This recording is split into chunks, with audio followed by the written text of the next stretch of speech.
Ashama harka fuuni jaalatamtootaa fi hordoftoota chaanaalii keenyaa. Kun Gadaa Digital Miidiyaadha. Hanga xumuratti nu hordofaa. Sagantaan guyyaa har'aa qabannee isinii dhiyaanne abuura seeneffama gootota Oromootiin kan dhiyaatudha. Egaa abuura seeneffama gootota Oromootiin qabsaa'ota Oromoo waan isaan ummataaf gumaachan akkasumas immoo bu'aa bayii isaan seenaa isaanii keessatti dabarsanii fi jireenya isaanii akkamiin geggeeffatan kan jedhu sagantaa keenya keessatti kanneen qabiyyee jala qabarra jiranidha. Guyyaa har'aatis kanuma bu'uura godhachuudhaan goota Oromoo fi maqaa guddaa qabu tokko qabannee isinii dhiyaannee jirra. Hanga xumuratti nu faana turaan affeerraa keenya. Egaa qabsaa fi goota maqaa guddaa qabu Maammoo Mazammir namni maqaa isaa kana wallaale hin jiru. Meeqa keenyattu seenaa inni dhalootaan dabarsee fi barnootaan dabarse beekaan ammoo gaafii keenya hunda ta'u mala.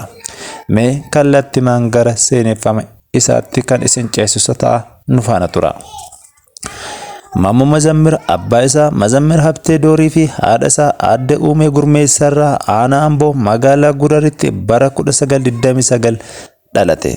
Barnoota isaa sadarkaa tokkoffaa Gudar, sadarkaa lammaffaa immoo Amboo fi Finfinnee Tafarii Mokonnon Inxooxxootti akka barate galmeen seenaa isaanii ni addeessa. Egaa Maammoo Mazammir barnoota isaaniitti nama cimaa waan ta'aniif baay'ee maqaa gaarii akka qabanis galmeen isaanii kan addeessudha. Ajajaa dhibbaa Maammoo Mazammir irraa eebila bara 1950 akka lakkoofsa Habashaatti Akaadamii Barumsa Waraanaa Harar seenee fulbaana 21 bara 1953 akka lakkoofsa Habashaatti xumuruun ittaanaa ajajaa dhibbaa ta'ee eebbifame jedhama.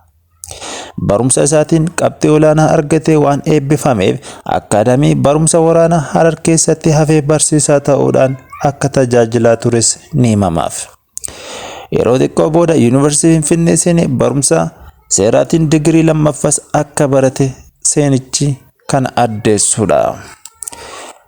Egaa Maammoo Mazammir barnoota qofaa isaa irrattis osoo hin taane uummata isaatiif baay'ee kan dhimmamuu fi qabsaa fi akkasumas immoo jaalalli uummata inni qabuuf daangaa kan qabne galmeen seenaa isaa kan nutti himudha.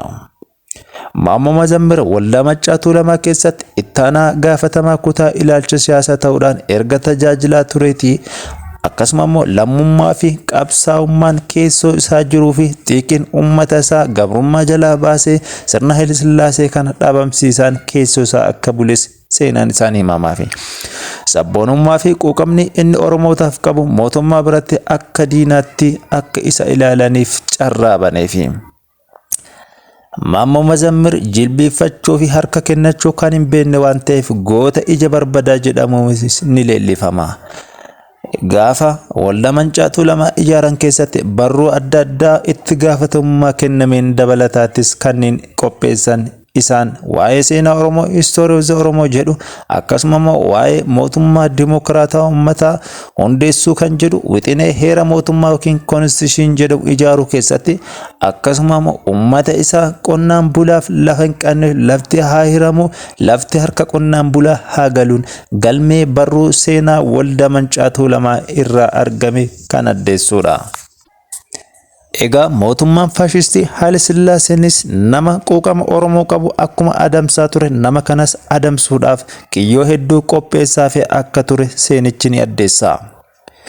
Qabsaa Oromoo ajajaa dhibbaa Maammoo Mazammiriif illee kiyyoon kun akka qophaa'etu himama. Muddee 18 bara 1967 akka lakkoofsa Awurooppaatti mana siniimaa Impaayir keessatti boombiin dho'ee ture. Boombii kanas isatu dhoose jechuudhaan maqaa balleessan irratti geggeeffame. Dharaan isa hidhan erga hidhaanis dararuu qofa osoo hin taane akka achi keessattis du'uuf summii adda addaa nyaachuufis yaaliin hedduu taasifame. Haa ta'u malee namni kabaja ajajaa dhibbaa itti kun akkamitti salphifama kanneen jedhan komii kaasaan uummata biraa dhadhagame. Sodaa kanaan Haayile Sillaaseen ammoo maqaa isaa balleessuudhaaf uummata gidduutti maqaa isaa xureessuu olola sobaatiin maqaa isaa xureessuu akkuma itti fufetti ture jedhama.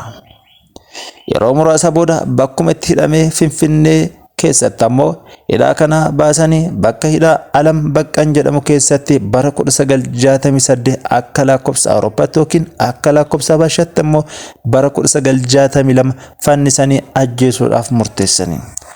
Yeroo fannisaniif ajjeesuu murteessan kana nama kanaan ergaa qabdu ummata keetiif dabarsi, ati ummata Oromootiif malee ummata Itoophiyaatiif hin hojjenne jedhanii maqa balleessin irratti geggeeffama afaan isaanii akka ba'u dirqamni itti kenname.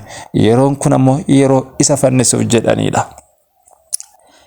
Innis erga fannifamuun kiyya oollee waan tokko ummata kootiif ergaa cimaa dabarsa jechuudhaan ajaja kana karaa salphaan fudhate. Amaariffaan akkana jedhee dubbate jedhamas galmeen seenaa isaa. የኔ ደም ለጭቁን የኦሮሞ ህዝብ መብት ለማስከበር ነው እንጂ እኔ ወንጀለኛ አይደለሁም።